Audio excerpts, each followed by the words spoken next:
our seventh time together as we consider this series of studies that we're calling Swift Transitions, as we learn how and discern how we can and should anticipate, welcome, and celebrate the moves of God pertaining to various aspects of our lives.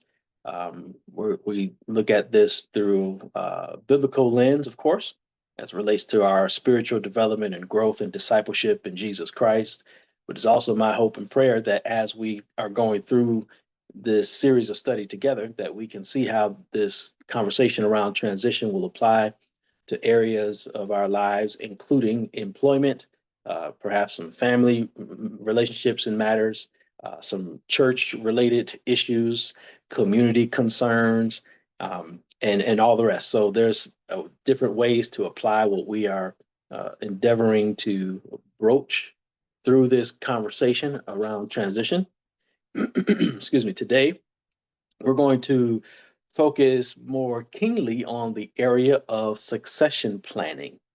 And this will be the first of 2 weeks when we look at succession planning. Today, we're going to look at it through the lens of a transition of power. Next week, we'll look at it through the lens of transition of presence. So this week, transition of power. Next week, transition of presence. And the conversation, I believe, for these today and for the next session will sound fairly similar. And because the biblical examples that we'll lift up will intersect with the idea of transition of power in loosely defined terms, and the notion of transition of presence as it relates to one's death and the idea of dying and kind of going off the scene and preparing for that eventuality as well. So just a heads up, we're going to have this conversation. It'll bleed over into next week, and some of it may sound similar, but I do pray again that we can approach this conversation in view of the idea that we know change happens, and it happens to us all, it happens for us all, it happens with us all. And when change happens, the question then becomes, what are you going to do about it? You know it's coming. You know, even if you're not sure what exactly will happen, you do know that there may be a necessary process that will carry you from the eventuality of that change event over into the future that the change affords. We believe that there's opportunities on the other side of change, and that God has given to us these change events to also then help us to recognize that if we transition well, we can be in a good position to take advantage of the opportunity that God has provided for us. So that's the impetus behind our study. And as we go into our time today, as we try to do most weeks, I want to start with where you are. If there's anyone who is with us on Zoom, if you have questions and comments or any concerns about something you may have heard or seen or something we said that you would like more clarity on from the past weeks of study, feel free to unmute, raise your hand, or type something in the chat so that we can consider that together. You can do that now if you'd like. Pastor, I know maybe in this session or maybe in the next, but as I look at the subject of change, it comes to mind that we also have to have the courage to change. And, I'm just looking to gain more out of this study, whether today or in the remaining sessions, on the courage that we need to have to go about either joining in the change or being the initiator of the change. Because, sometimes you may institute a change and you feel that you're out there by yourself in getting the support for the change. But you still have to have the courage, I believe, to step forward and say, this has to change. Thank you for that, Deacon Murphy. You're certainly correct. Change is a courageous act, because the easiest thing to do would just be to rely on the comfort of what has always been or even what's in place now. That's the easy thing to do, but it may not be the most healthy thing. And what you are describing sounds to me a lot like leadership in the way of individuals' ability to take hold of the moment and bring others along with them into a future that may be unknown or uncertain, or at least one is at very minimum just unfamiliar. And there's a lot of angst, anxiety, if you will, associated with that, and it will cause people to be stagnant and to remain as they are, even if we recognize that God has opportunities on the other side for us. So you know, uh, yeah. So thank you for that. We're going to talk something about that probably next week more. We may get into it a little bit today, and if we do, I'll try to tease some of that out. But we'll definitely next week. I think is where we're going to look at this even more. Okay. So thank you for sharing that. Thank you, Pastor. I hope I wasn't jumping ahead, but uh, I just wanted to get that out before I forget. Yeah, no, there's no jumping ahead. You're just fine. You're just fine. We're good to go. We're good to go. Again, if we kind of some of the conversation between this week and next will seem pretty similar, and I think there's reasons for that, given the topic. I mean, we're talking this week transition of power, next week transition of presence. So we're still talking succession planning in both.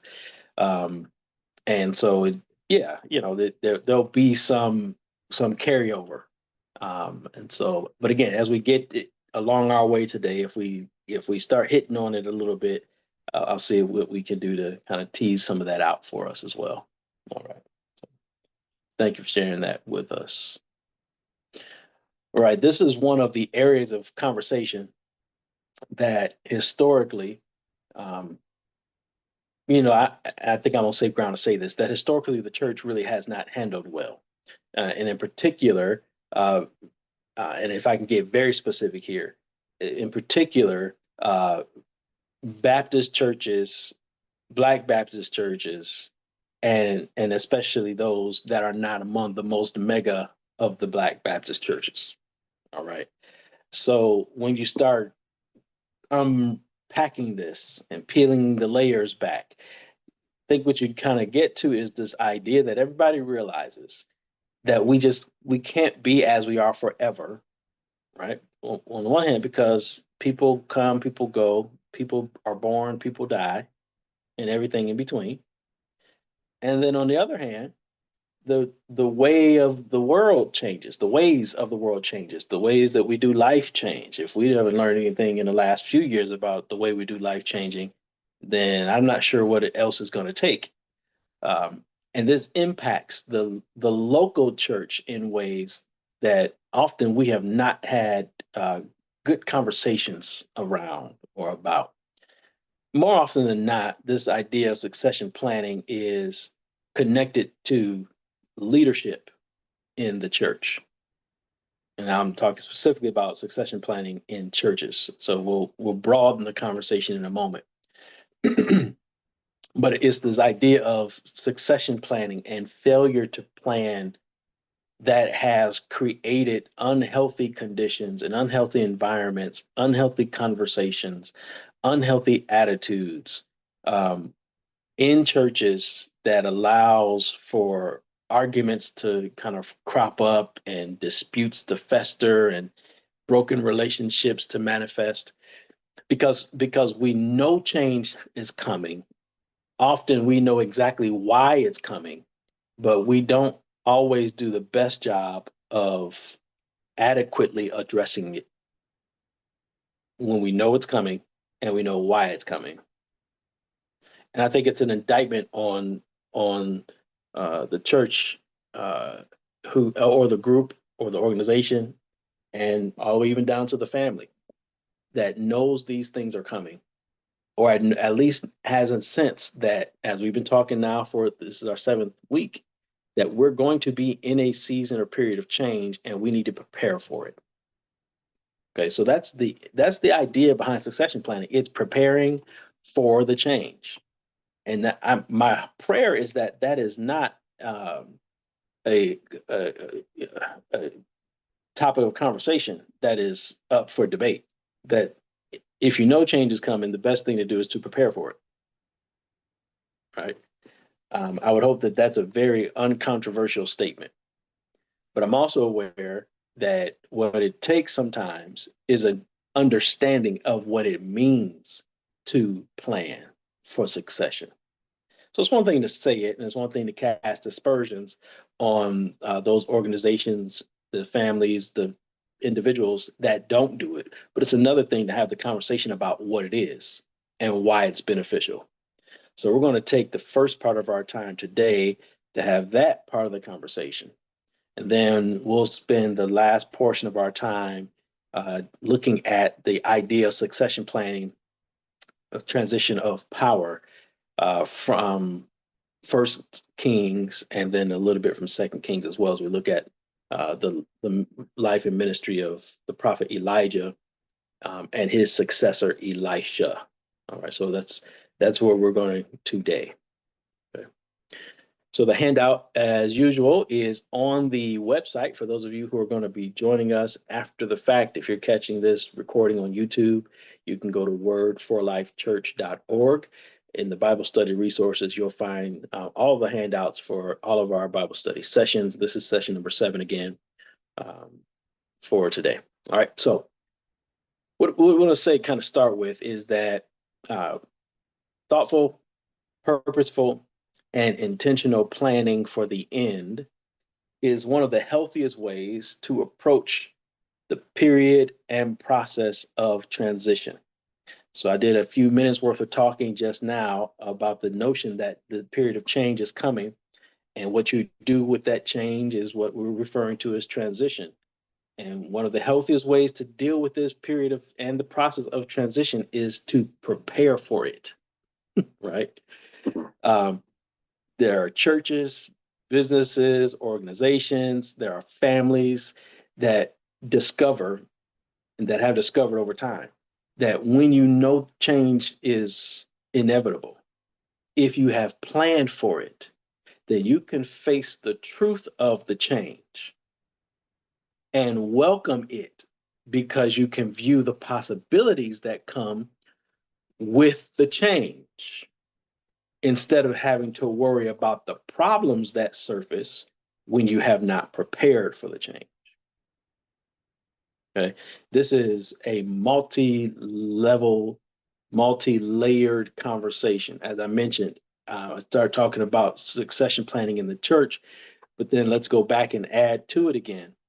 There are businesses, Fortune 500 and smaller. There are organizations, nonprofit, that serve the local community, those that work around the world, those that work overseas.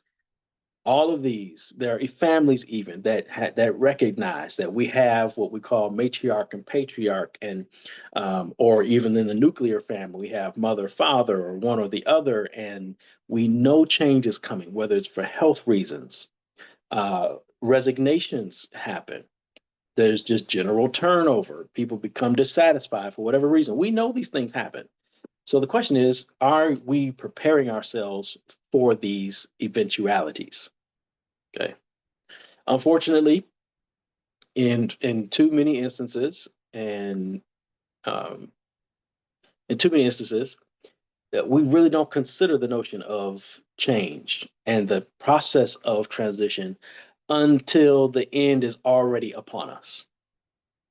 And at that point, it's not too late, but given that you know the change is already and always happening, it's also not the optimal time. Waiting until the end, waiting until the need arises is not the optimal time to start considering what change looks like, because then you start acting out of compulsion, and you start acting sometimes out of fear and uncertainty, and you kind of feel rushed and you feel like you got to make a decision because the clock is now ticking. Well, the clock has always been ticking.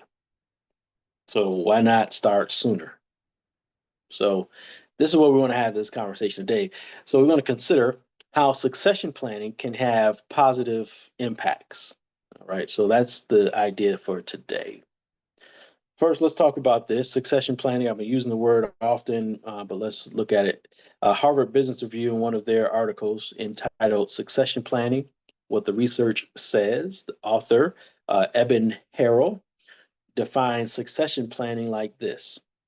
It says it is the process of identifying and developing future leaders for an organization. The process of identifying and developing future leaders for an organization. Now, as I mentioned before, often when we talk about succession planning, you hear the word, you often start thinking about the transition of leadership. And I think that's right. But I also think that there's more at work than a transition in leadership, because with the transition in leadership comes, in some ways, the transition of the organization or the people, the group that that leader is intended to lead. So the flavor of the organization changes over time. And even if we're not talking about a transition in leadership that prompts the change in the organization, it could just be that, you know, the organization um, is called Blockbuster and they rent out videos and they have said to themselves, of course, I'm twisting the example here. They have said to themselves, wow, the internet is a real thing. And we can rent videos and live stream, and maybe we don't need to have people coming to our store. Maybe we can invest and change our business model without changing our leadership. Now, I don't know if that's a possibility, but my example here though is that in order to take advantage of the opportunity, then the organization sometimes needs to transition. This is not always a requirement that points to leadership, but it's often the first thing that we think about when we talk about succession planning. Okay. Because I think what really the truth is that that level of transition in the case of Blockbuster, where they did not transition their organizational model and saw a swift end, maybe it took different leadership, right? But I think maybe it could have taken a different way to lead as opposed to a different person in the seat. All right. That's a different conversation. But I want to make sure I highlight that. Maybe it's not always the person in the seat has to leave. Maybe it's that the person in the seat has to change or transition their way of thinking and learn to experience and a new expression of the way of life. Because again, change happens, but there are opportunities attached to it if you are prepared. All right. So, succession planning, the process of identifying and developing future leaders for an organization. Succession planning is integral to the long-term existence and success of an organization.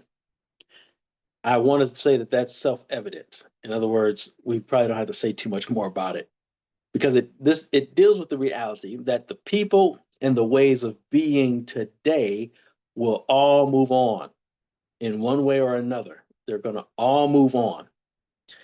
So this eventuality also recognizes that the future does not belong to and should not be restricted by the past. We make a mistake if we hold the future captive to what has been. We also make a mistake if we hold the future captive to what is presently now. Okay, so just because we're comfortable now does not mean that this is all of the opportunity that's going to be available to us now or in the days to come. Just because we think we're good now doesn't mean we can't improve in some way or another.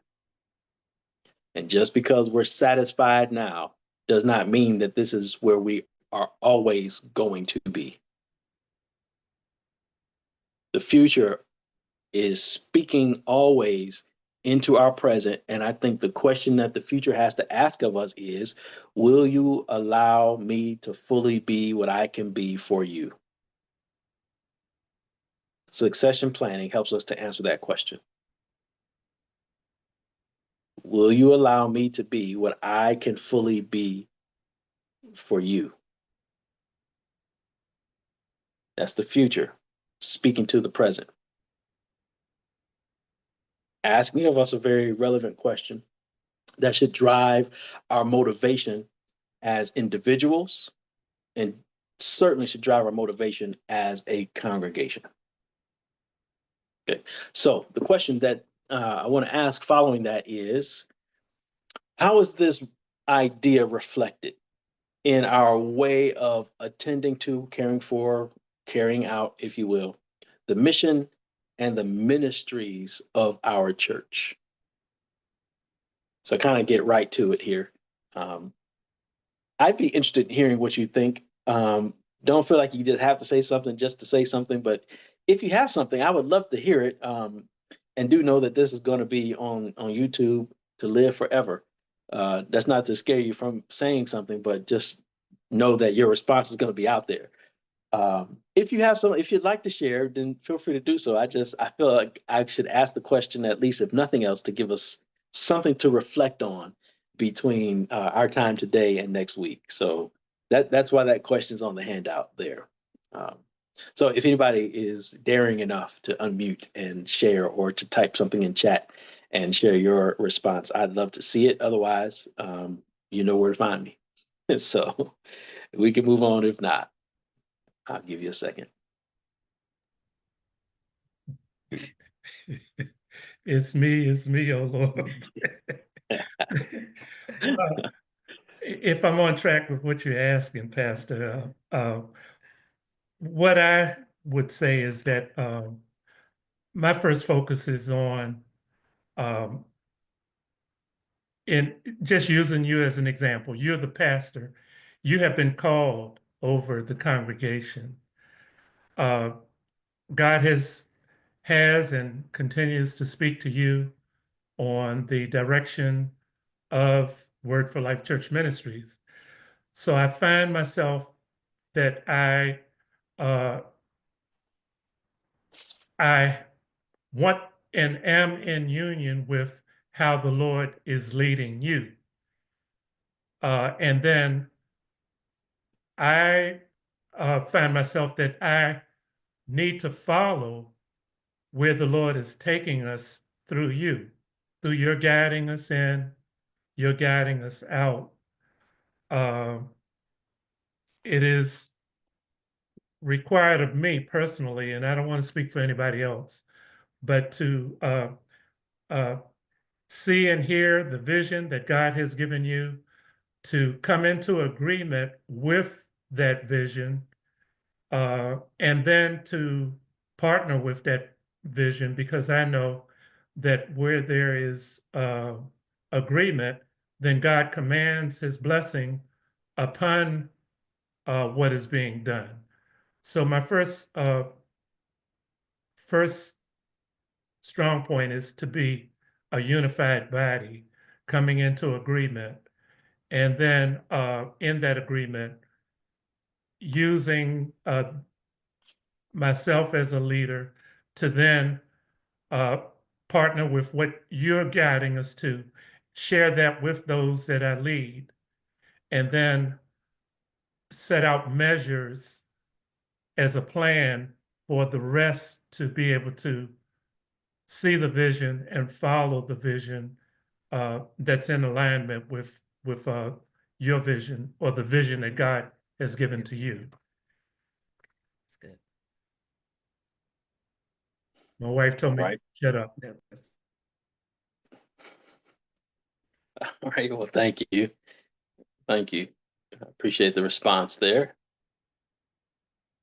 So again, just the way to reflect. Again, if you're catching this recording on YouTube, the question is asked not to be an indictment on us. It really is to help us to reflect and consider where we are in relationship to what we've talked about so far with succession planning. And again, so will the future be able to speak into our present today and ask the question, will you allow me to be what I can be for you? So I want to see what you think as it relates to our church. So, and we can extend that question out. So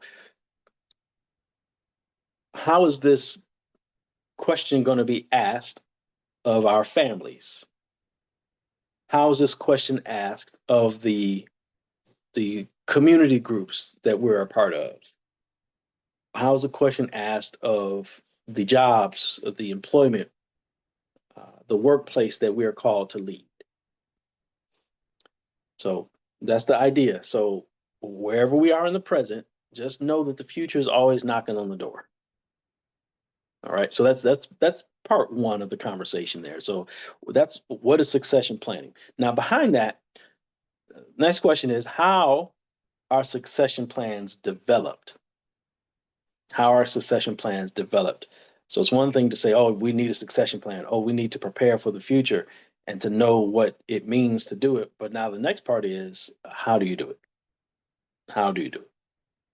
So did a little bit of searching around to kind of see what some of the uh, organizational change minds tended to think about succession planning and how to make it happen.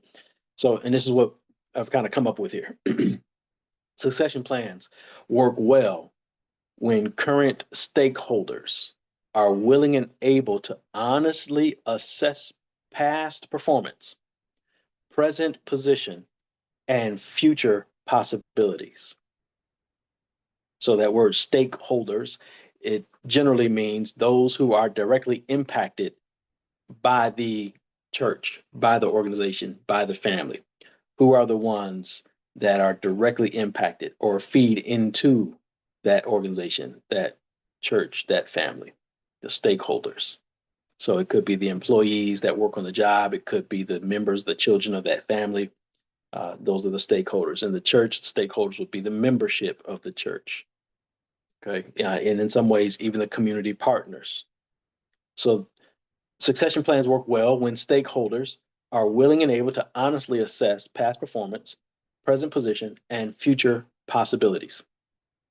Stakeholders share organizational insight with leaders who are then tasked with securing the person who will lead them next.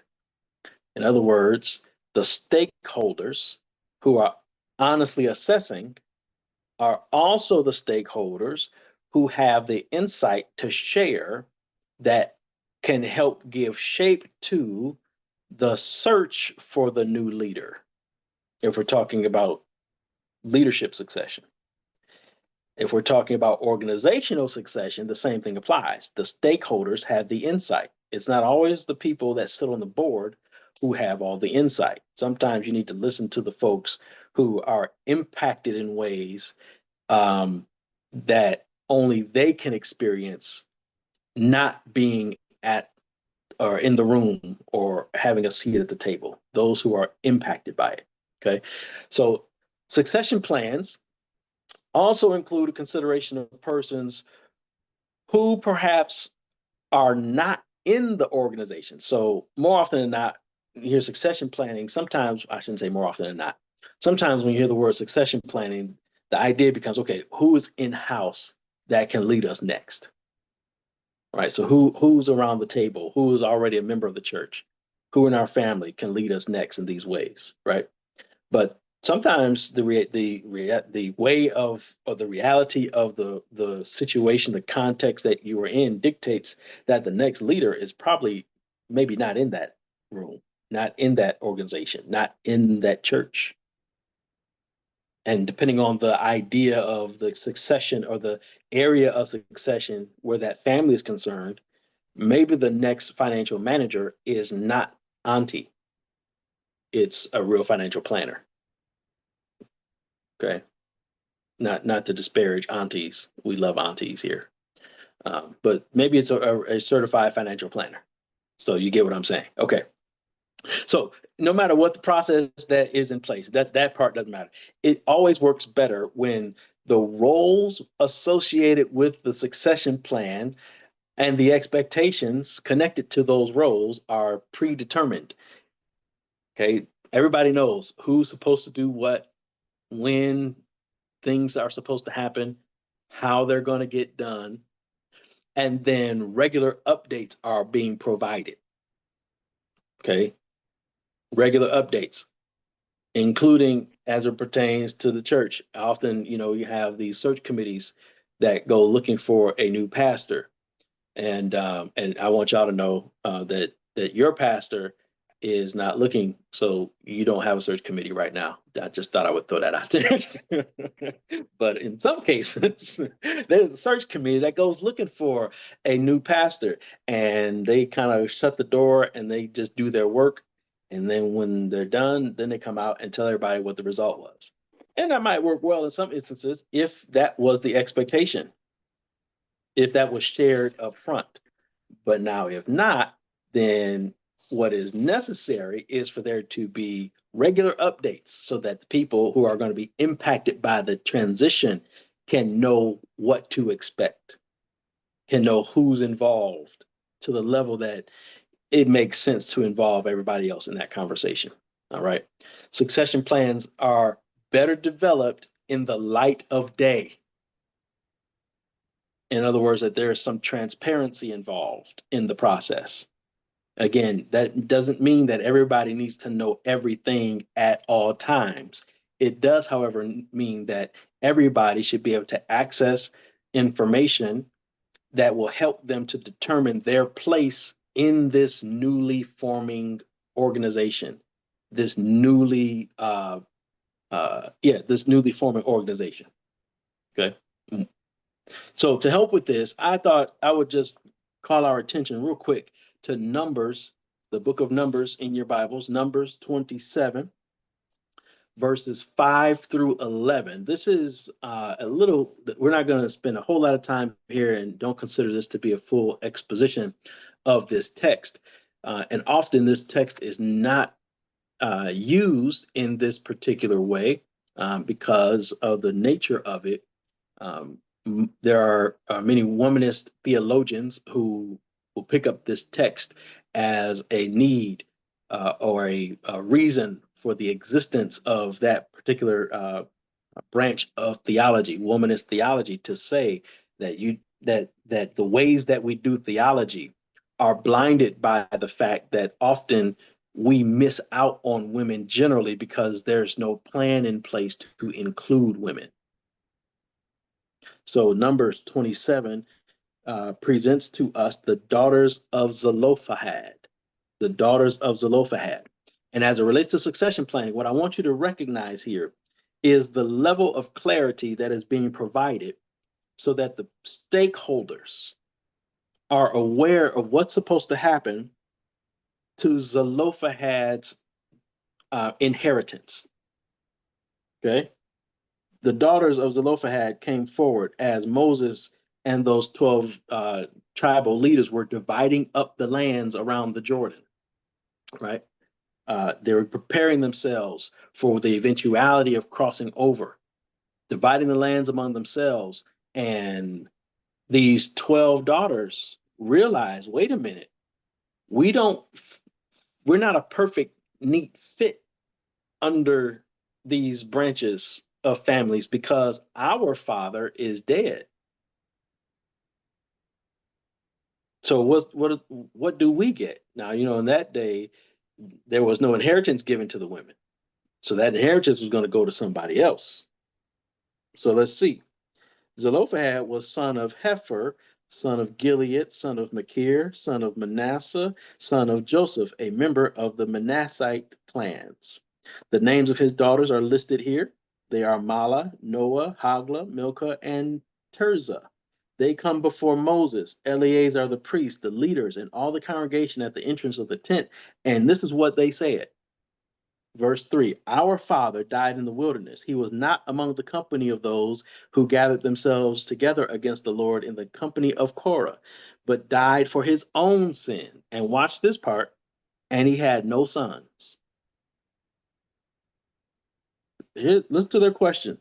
Verse 4, Why should the name of our father be taken away from his clan because he had no son? Hey, that's the impetus for the succession plan that they want to have put in place. So they say to him, to Moses, give to us a possession among our father's brothers.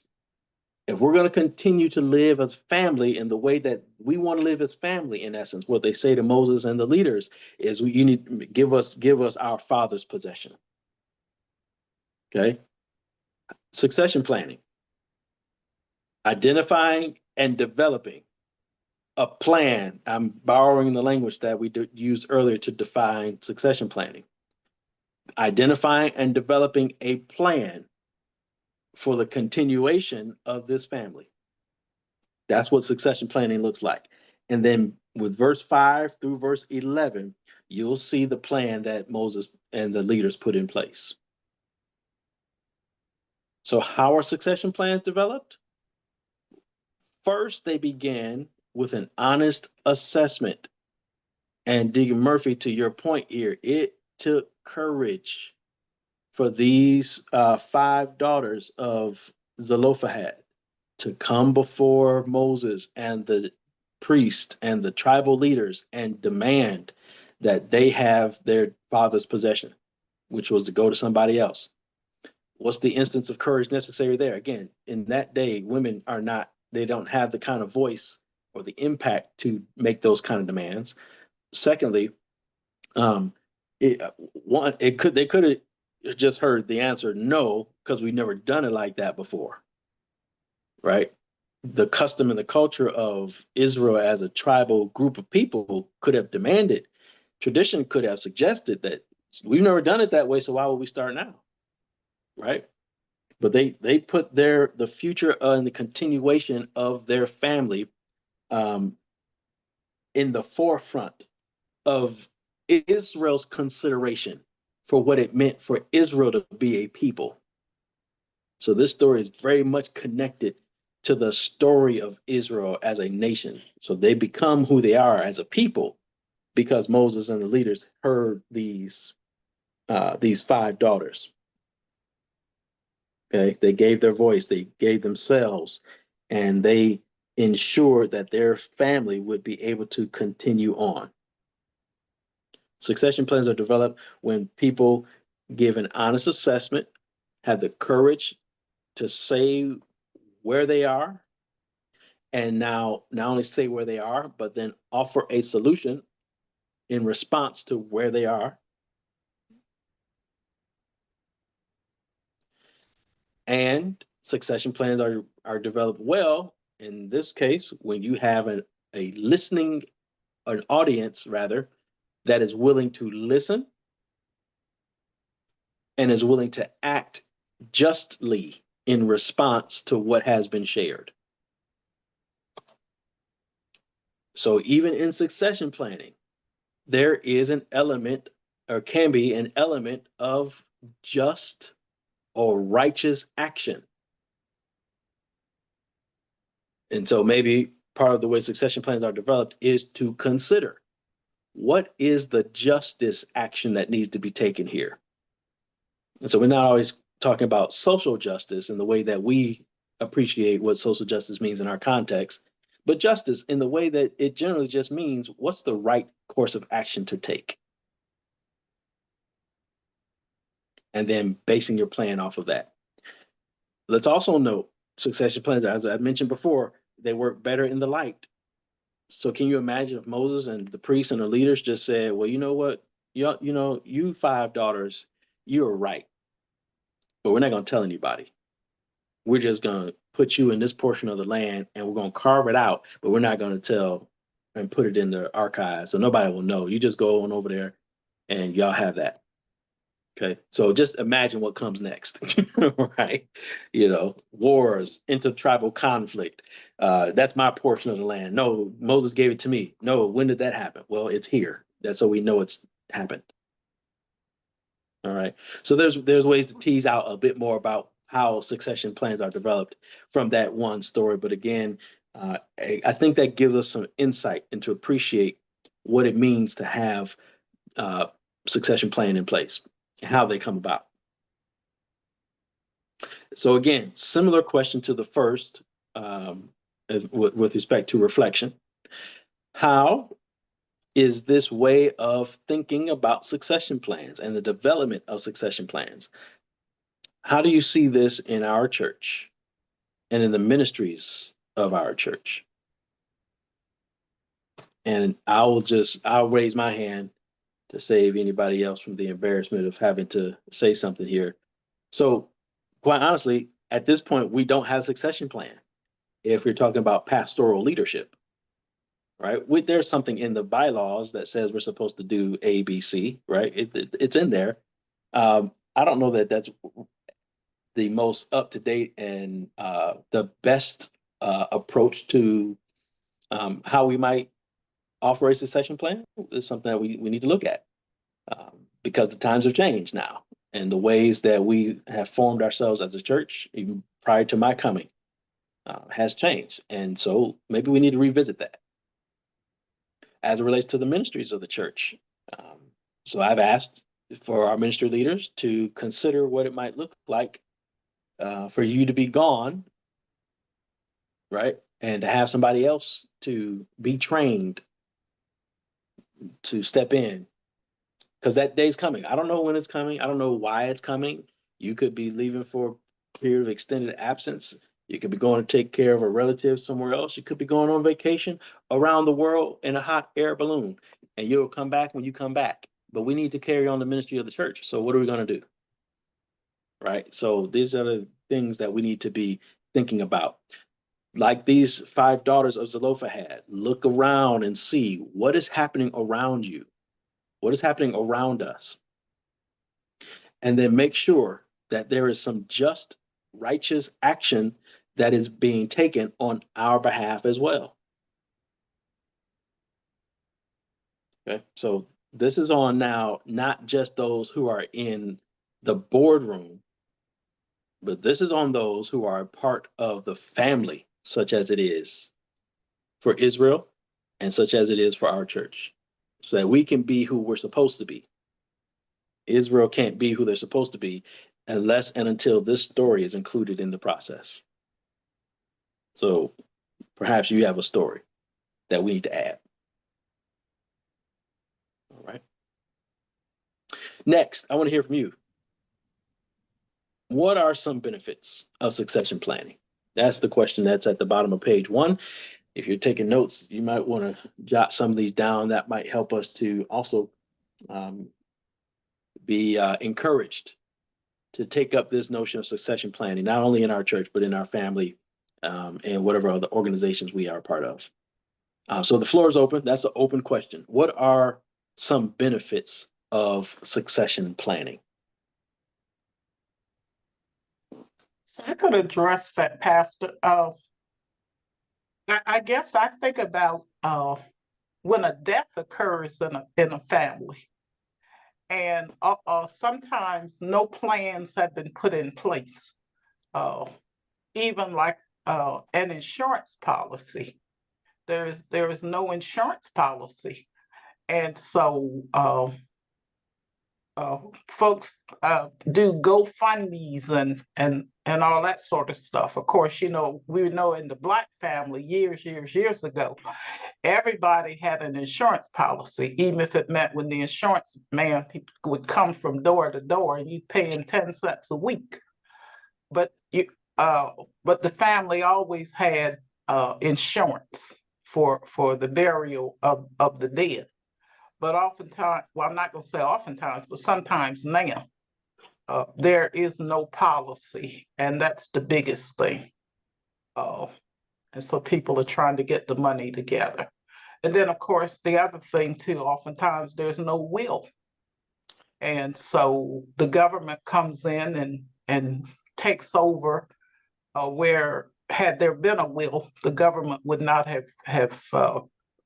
been able to come in and take everybody's belongings. So if one of the benefits of succession planning is, I wrote, there's no last minute dilemma. Mm. Where everybody's trying to get things in order. That's good. Thank you. Yes. If I can jump in on what Deacon Smalling said, to say that it's also important that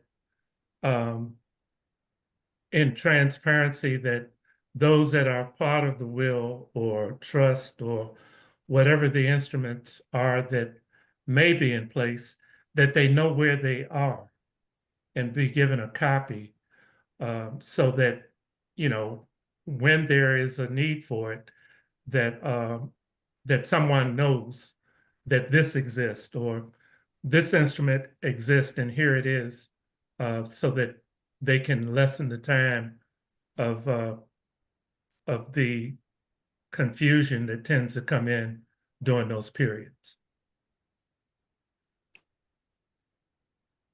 Yes, you're hitting on very good benefits here. Decrease the confusion. You want to make it clear, you know, who's supposed to get and do what and how and in what amount and all the rest. The succession planning can also help to increase the level of communication. The level of communication, it can increase the ability for families to be reconciled together if there's a need there. I say that knowing that also while succession planning happens, sometimes there is debate and conflict and sometimes confusion has a way of entering into the proceedings as well.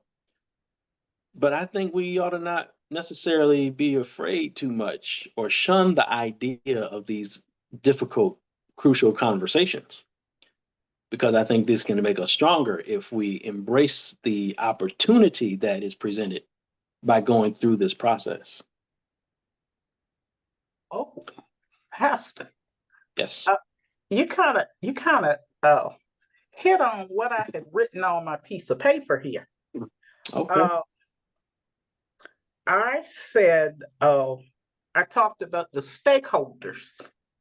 Mhm. And so I said, the leaders will have a clear understanding of the position of the stakeholders, will help the leaders to know how to lead. And I heard something Deacon Murphy said at the beginning of our lesson. I know sometimes as head of the diaconate, he probably feels like he's the Lone Ranger, because sometimes the old deacons aren't jumping up and down and showing a whole lot of excitement about this, that, or the other.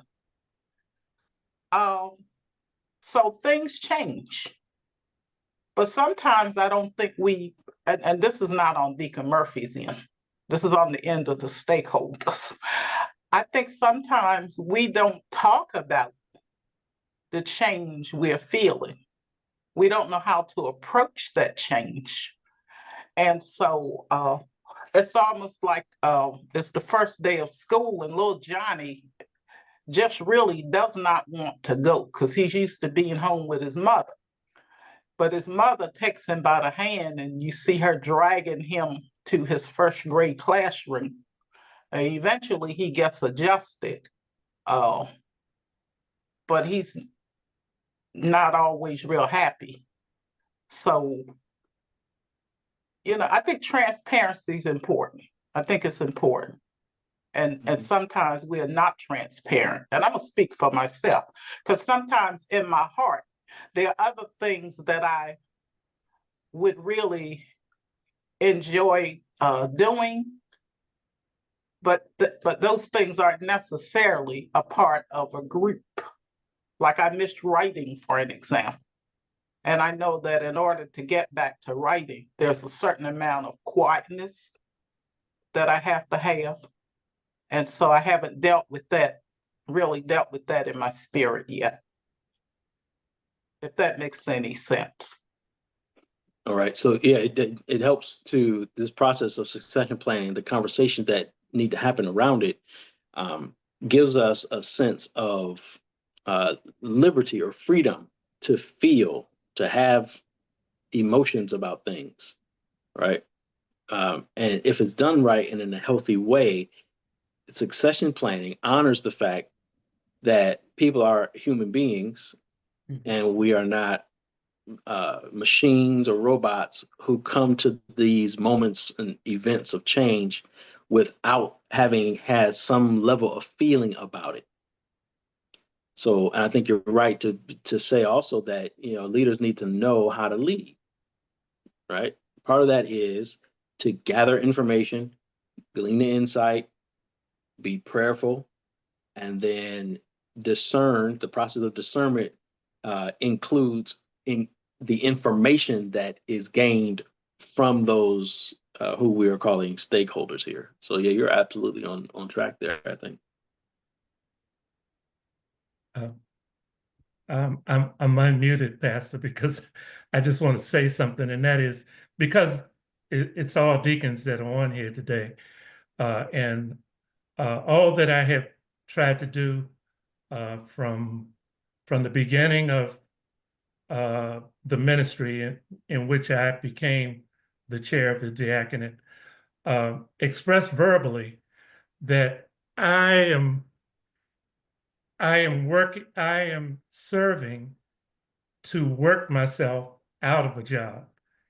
And what I'm saying is, for those that are under me, I try to put out so that all can see what the vision is and put it in their hands and we discuss it. Not that I'm looking at what I'm called to do as a job when I say work, but I look at it as a calling that in that calling, it's my responsibility as a leader to prepare others for what they've been called to do. And if I don't do that preparation, then I have more work to do, is how I approach it. So I end up having to continue to revisit, to talk about it, and I hopefully am talking about it openly so that I can get other input.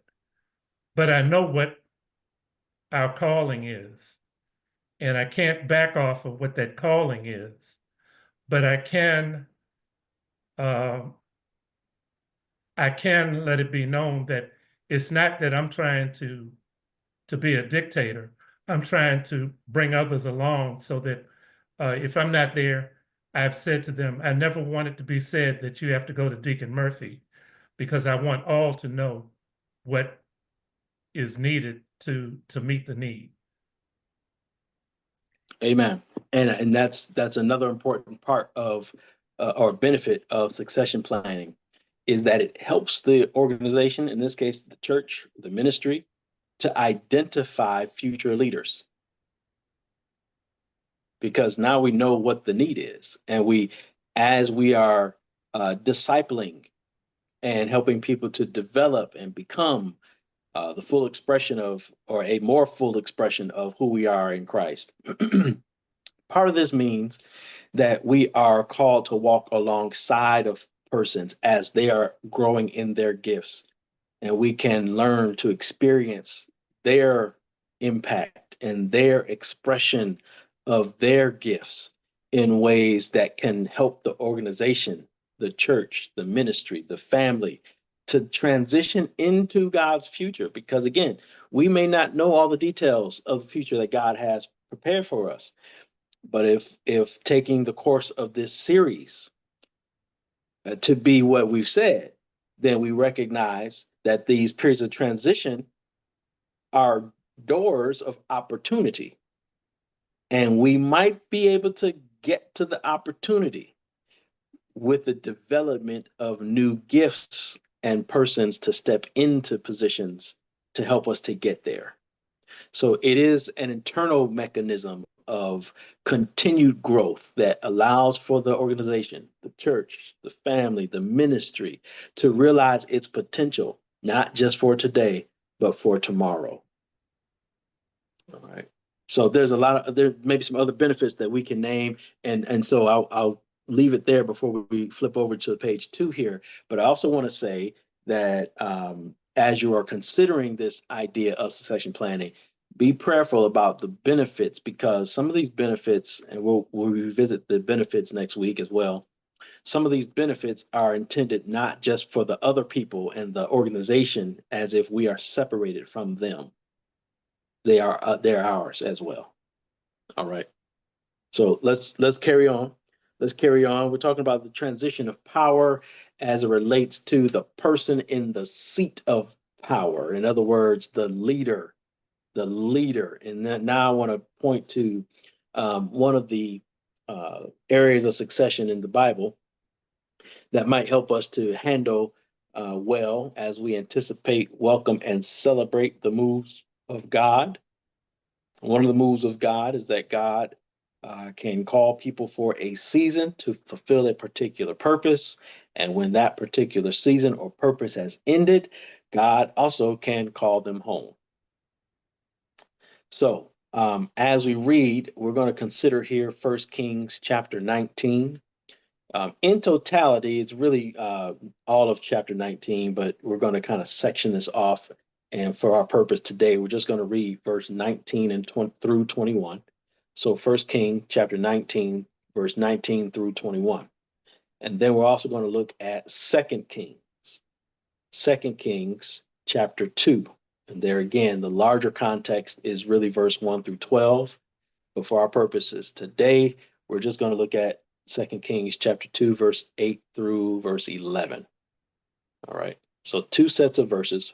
The first is 1 Kings chapter 19, verse 19 through 21. And then 2 Kings chapter 2, verse 8 through 11. Those are our texts for our consideration today. Let me read those for you. I'm reading from the New Revised Standard Version. Here's what it says. 1 Kings chapter 19, verse 19. So he went out from there and found Elisha, son of Shaphat, who was plowing. There was 12 yoke of oxen ahead of him, and he was with the 12. Elijah passed by him and threw his mantle over him. He left the oxen. Elisha left the oxen, ran after Elijah, and said, "Let me kiss my father and my mother, and then I will follow you." Then Elijah said to him, "Go back again, for what have I done to you?" Verse 21, Elisha returned from following him, took the yoke of oxen and slaughtered them. Using the equipment from the oxen, he boiled their flesh and gave it to the people, and they ate. Then he set out and followed Elijah and became his servant. 2 Kings chapter 2, verse 8 through 11. Then Elijah took his mantle and rolled it up and struck the water. The water was parted to the one side and to the other until the two of them crossed on dry ground. When they had crossed, Elijah said to Elisha, "Tell me what I may do for you before I am taken from you." Elisha said, "Please let me inherit a double share of your spirit." Elijah responded, "You have asked a hard thing, yet if you see me as I am being taken from you, it will be granted you. If not, it will not." As they continued walking and talking, a chariot of fire and horses of fire separated the two of them, and Elijah ascended in a whirlwind into heaven.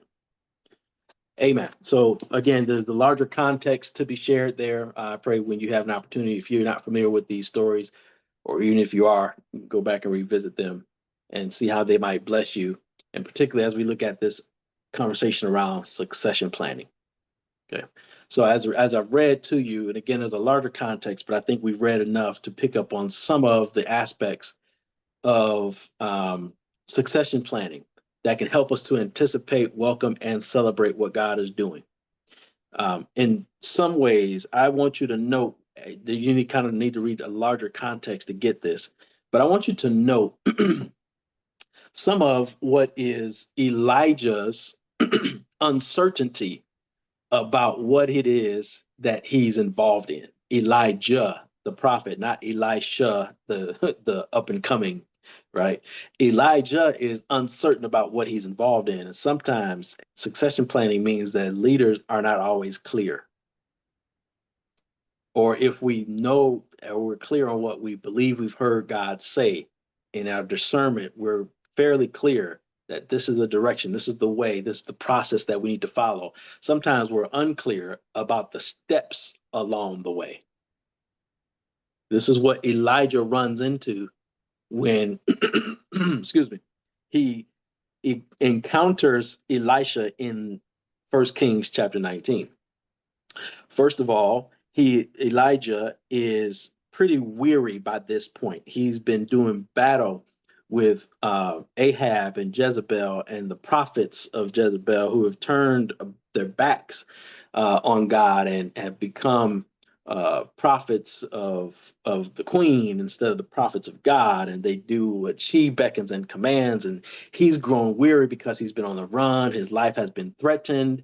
Finally, God shows up and answers with fire in response to the prayer that laps up the water all around the altar of sacrifice. It's a wonderful story. But by the time we get to chapter 19, especially in verse 13, Elijah is pretty weary. So he hears all of what God is doing. He puts his face in his mantle and he went out. He stood at the entrance of a cave. Now he's in a cave because he's hiding out in a cave. He's hiding for fear of his life, but I think he's also hiding or trying to hide from God. He's at a point now where it's like, Lord, I've been doing all this and I'm out here by myself. What you gonna do about it? This prompts God to announce the succession plan that God has in place for the prophet Elijah. Okay. This is why in verse 18, in part, God tells Elijah in verse 18, chapter 19, that there's 7,000 prophets of people in Israel who have not bowed the knee to Baal. You are not by yourself. Not every mouth has kissed this Baal God. You are not the only one worshiping God. I want you to recognize that because it's position of those who are in leadership. Sometimes you sit on the board and we think that, we're the ones doing all the work. We're carrying the load. Nobody else is going with us. And God is at the same time smiling and laughing at us because God knows the full story. Now, that might be true, but God also knows the full story. It could be, in fact, be 80% of the work getting done by 20% of the people, right? So what does God say to Elijah? He says, listen, you go do your thing, and when you go, and let's back up to verse 16. You shall anoint Jehu, son of Nimshi, as king over Israel, and you shall anoint Elisha, son of Shaphat of Abda-Maholah, as prophet in your place. I want you to know your labor is not in vain. You still got a little work to do. And then when you finish doing your work, I've already got somebody to replace you. I got a plan, God says. But now watch in verse 19. Elijah goes to find Elisha. Elisha's plowing in the field. Elijah throws the mantle on him as if to anoint him as God said.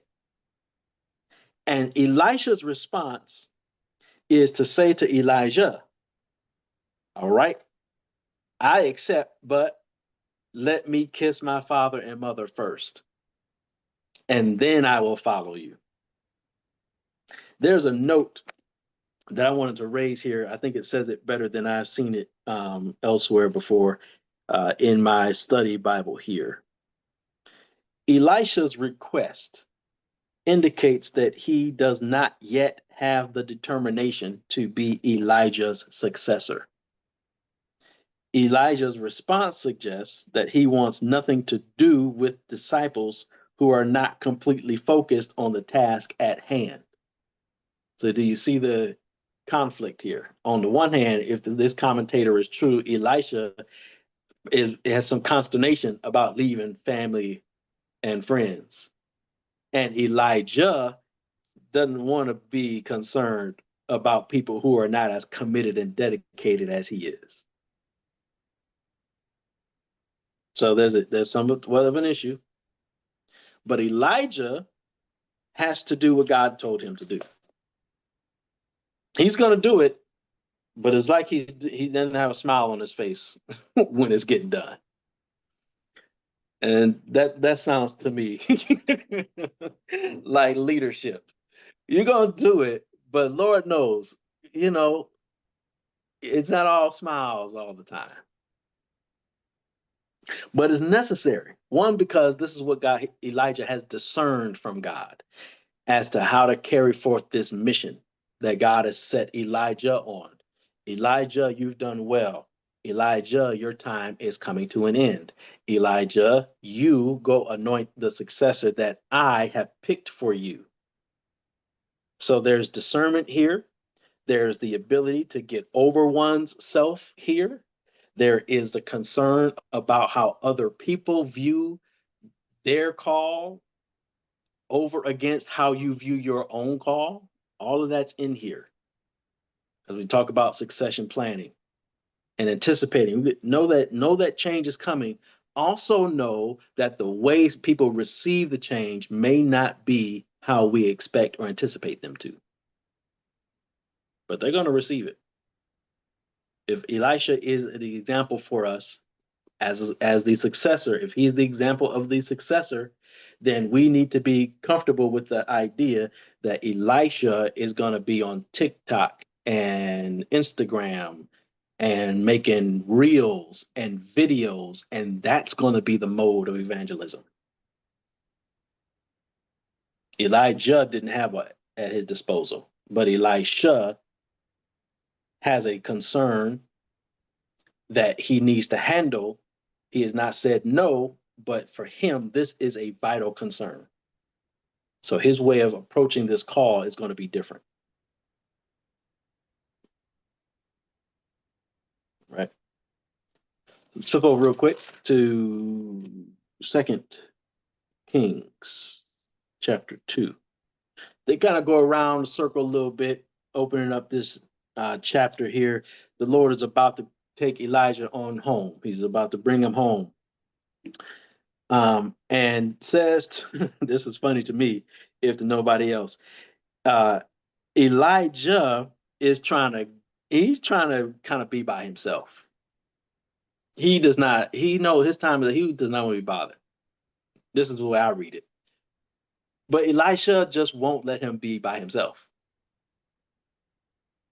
In verse 4, Elijah said to Elisha, listen, Elisha, stay here. The Lord has sent me to Jericho. Elisha said, well, good. As long as the Lord lives and as long as you live, I will not leave. So they came to Jericho. Okay. Verse 6, Elijah said to him, stay here. The Lord has sent me to Jordan. Elisha says, good. Now, as long as the Lord lives and as long as you live, I will not leave you. So they went on. They have the company of prophets who accompany them. Elijah takes his mantle again. He rolls it up, strikes the water. The water is parted. They cross on dry ground. They cross on dry ground. Elijah says, all right, listen, man. I know God has called you to be the successor, and it's clear you're not going to leave me alone. What can I do for you? Elisha says, grant me a double portion of your spirit, and that'll be enough. All right. Again, there's a whole lot more to the story there, and I encourage you to read through it.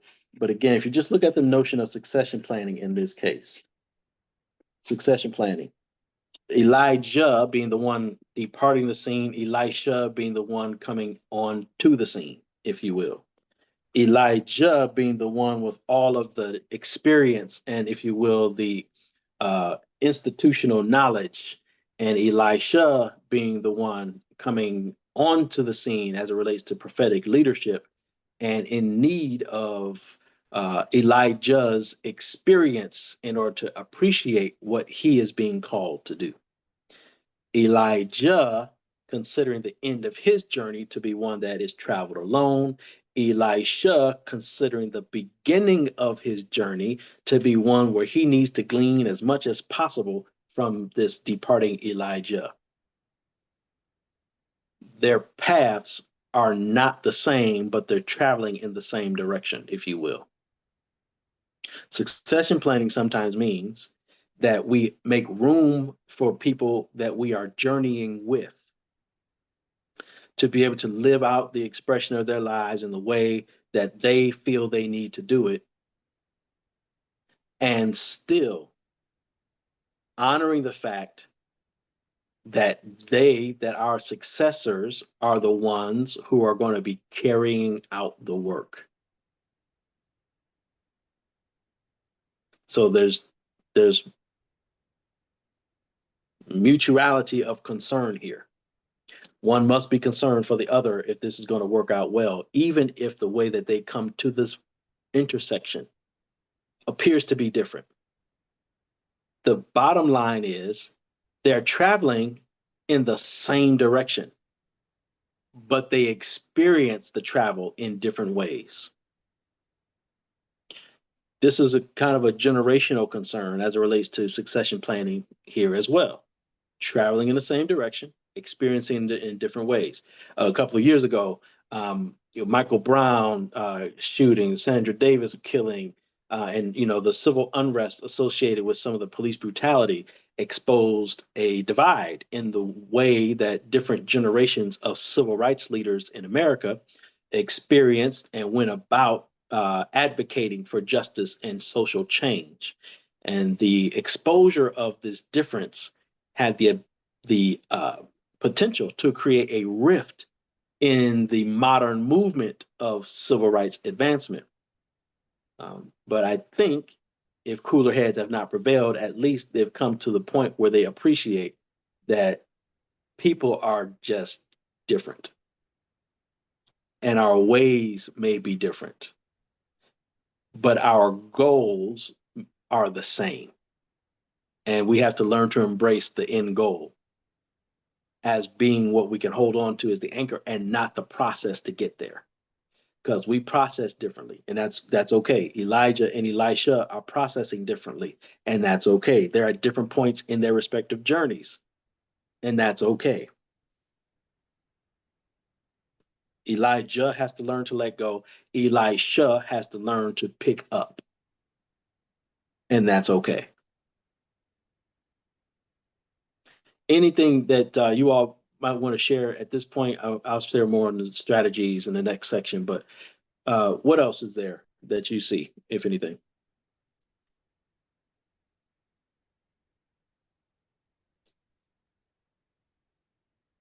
If you need time, that's fine too. You can take time to read it. There's a whole lot in this narrative here as it relates to Elijah and Elisha. So I do want to encourage you, don't let what I've said be the whole story for you. There's a lot here. So feel free to take your time and be prayerful about what you see coming to you in the text. So I think you'll be blessed by it. I want to say, oh, I'm Go sorry. ahead. Go ahead, Deacon Small. Yeah, I was going to say I thoroughly enjoyed your explanation of what's really going on in these scriptures, and I could probably see myself going back and listening to this again. And the other thing I wanted to say about the comment I made a little while ago, I think Deacon Murphy has done an excellent job with the diaconate. I want to put that out there first. That was his calling. I'm glad that God didn't call me to do anything like that because I don't have the kind of temperament that Deacon Murphy has. And so I thank God for him. I never want him to feel as if he is not appreciated, because the comment I made really was not a reflection on his leadership. It was more of a reflection on one Barbara Smallin, who is a stakeholder. So sometimes, maybe the way I express things is not always understood.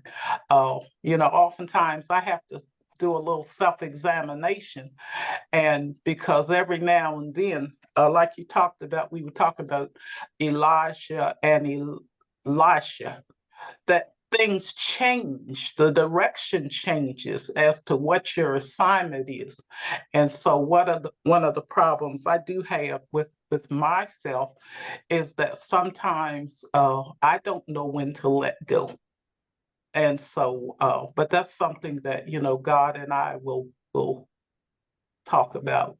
But I just wanted to make that very, very clear, that I don't want Deacon Murphy to think that I was expressing a lack of gratitude for his leadership, which has been awesome.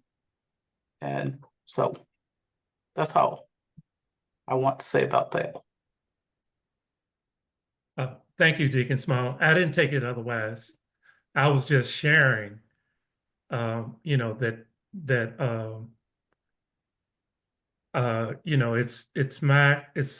upon me um, to follow what the Lord has given for not just for me, but also for the ministry as a whole, to follow that. And you've done a great job of following. So I didn't take it otherwise in my comment. It was just to indicate, that I'm not a dictator in any way, not reflected on what you said, but to give understanding that I'm trying to bring everyone along. And in response to what Pastor just said, I don't know if I'm getting ahead, but Elisha asked for a double portion, and out of his obedience and following what his calling was, he performed double the miracles of Elijah, which just ties into our obedience to our calling and how the Lord blesses us. Amen. Amen. And we should take that to be one of the benefits of succession planning as well. You can go back and put that on the last part of the page number 1. God blesses those who attend to the process in this particular way. All right. So it's an orderly transition, even if it is not always two people walking in complete lockstep with one another. Right. God honors order. God honors excellence. God honors obedience above all. Right. So as we hear this coming to us and coming for our good, then we, like Elijah, ought to be able to do what God has asked us to do, even if sometimes we don't do it with a smile. It would be nice if we could smile, but just do the work. Do the work. So there are some strategies here that arise out of these 2 texts that I've read, and this entire narrative, of course, has more, but strategies to prepare for the end of one's season as it relates specifically to Elijah's life. First, I think, is that we need to trust God to work. Trust God to work. Now, God, of course, is accomplished God's perfect will, and by way virtue of what we call providence, it is up to us then to advance to the point where we can recognize that God has taken care of it. So God is not caught off guard by the need for succession. Our task is to trust that what God has already put in place for us, what God has provided to us, is sufficient, and that we will trust God. So as we fulfill our assignment, we have to recognize that God is going to keep working to fulfill God's ultimate mission. And in so doing, God's mission outlasts Elijah's assignment. So what does God do? God prepares somebody else. Trust God to work. So as much as we give our lives to our passion and purpose and the mission to which we've been called, we also need to recognize that if this mission and calling and purpose is of God, it will live on past us. And somebody has been prepared by God to pick up the mantle to do what God has called us to do. That's one of the blessings of transition as well. Succession planning is the recognition that we are included in God's great plan. So trust God to work. Next strategy, don't be discouraged. Don't be discouraged. like Elijah, who finds himself hiding in a cave. He's fearful for his life. And I just want to say to somebody here, if you have been faithful, no matter how it looks, it's probably better than you think. That's one of the lessons that I take from Elijah's story here. If you've been faithful, it's probably better than you think. Why? Because God is not going to let God's work go to waste, especially in the hands of people who have been diligently doing God's work. You can liken this to the very word of God, which does not go out and return void. The work of God is planted like seed and will grow because it has been handled well by gardeners, if you will, stewards, deacons, servants, ushers, people that know how to smile and get along with folks, teachers in the classroom, right?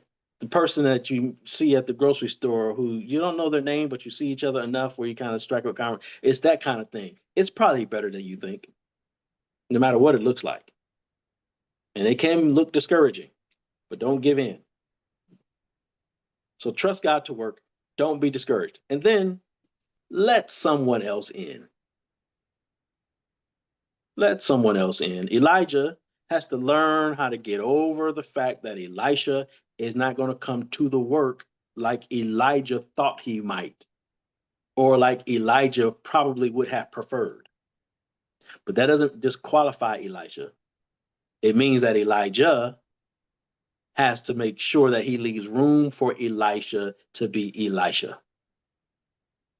Elisha is not supposed to be Elijah.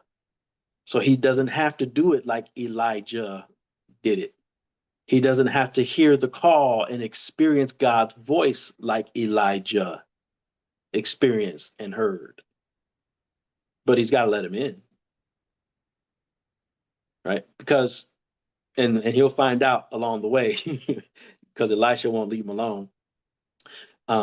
It may be necessary for you to take this portion of the journey with someone else.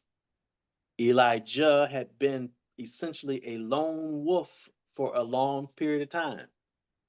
And then he took it to heart and really thought that he was the only one.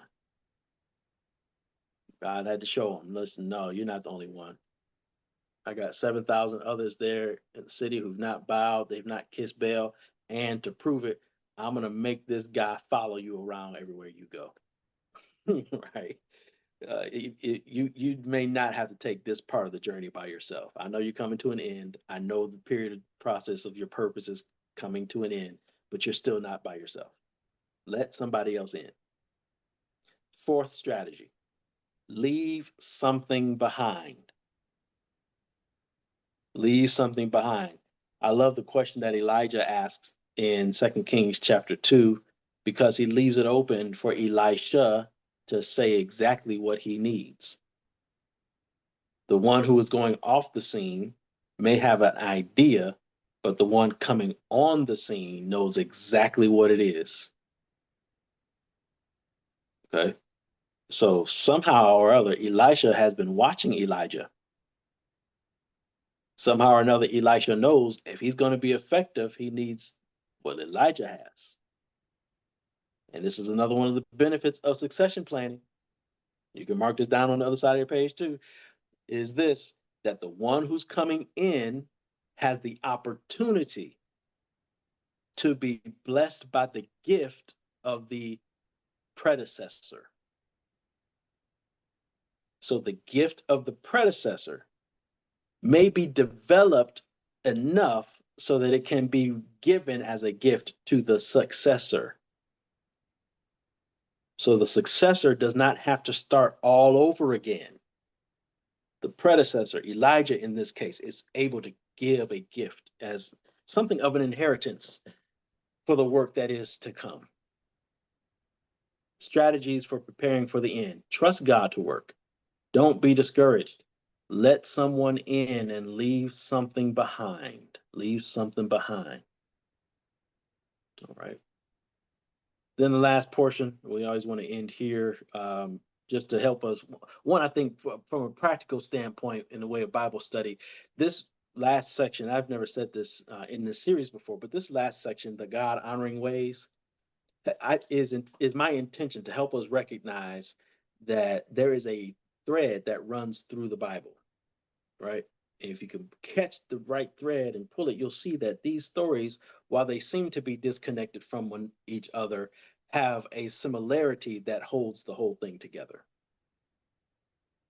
So the prophet Elijah offers an example for how one who's approaching the end of their own season, who's fulfilled their promise and purpose, and is now ready to be received by God, is ready to go off the scene. But he's able to also offer a succession or be a part of a succession plan that is beneficial to those that he serves and ministers to, and is able to be received by a successor who's coming on the scene who can carry forward God's work. And that's the point, can carry forward God's work. The first portion of the first bullet point there, you have Numbers chapter 27, verse 12 through 13, and then Deuteronomy chapter 34, verse 9. Those are the portions of text in Israel's journey where Moses he's called the leaders of Israel together and essentially says to them, Joshua is going to be my successor, and lays out in some detail the expectation that God has given to Moses to then share with the people. So the succession plan is made quite clear there. And then you'll see in Deuteronomy 34, verse 9, that the succession plan being announced by Moses in Numbers actually is put in place as it was announced in Deuteronomy chapter 34. First Chronicles chapter 17, verse 11 through 15. And then again, First Chronicles chapter 28, all the way through chapter 29, verse 5. So you're not confused. It's all of chapter 28 and it goes through chapter 29, verse 5. So you got those two sections of text. There you have David and God announcing to David as king that he appreciates David's service and he's done well, but he's not going to build the temple. It's going to be his son, Solomon, who will succeed him on the throne of Israel. We have in the first set of text the Davidic covenant. We have in the second set of text, beginning at chapter 28, the succession plan that is announced to the people, given by David, appointing Solomon as God gave it to him. John chapter 20, verse 19 through 23. Here we have Jesus announcing a succession plan. Jesus even has succession plans and carries forward the work of God. That's the point of the succession plan, to carry forward the work of God. And Jesus gives it to his disciples in John chapter 20, verse 19 through 23. This is part of what it says here. Verse 21 of that chapter, Jesus said to them again, peace be with you. As the Father sent me, so I send you. The succession plan is not long and drawn out. It's not given to us in this text in great detail, but we do know that God has a plan to carry forward the work of God. So again, read through that portion of text and you'll see there how the church is going to be established through the carrying forward of this word through the apostles. And then the last one that I have for your consideration, last one, 1st and 2nd Timothy, both of those letters in full are essentially Paul's letters to Timothy, sharing with him the succession plan that Paul will give to Timothy. This succession plan is how to carry forward the work of God, where Timothy resides, where he lives, where he serves as pastor, if you will, overseer bishop, leader of the congregation of believers who are there. Okay. So you'll see a lot of the marks that we've shared together by way of strategies and some of the benefits of succession planning. You'll see those in the God honoring ways that I've shared with you at the end.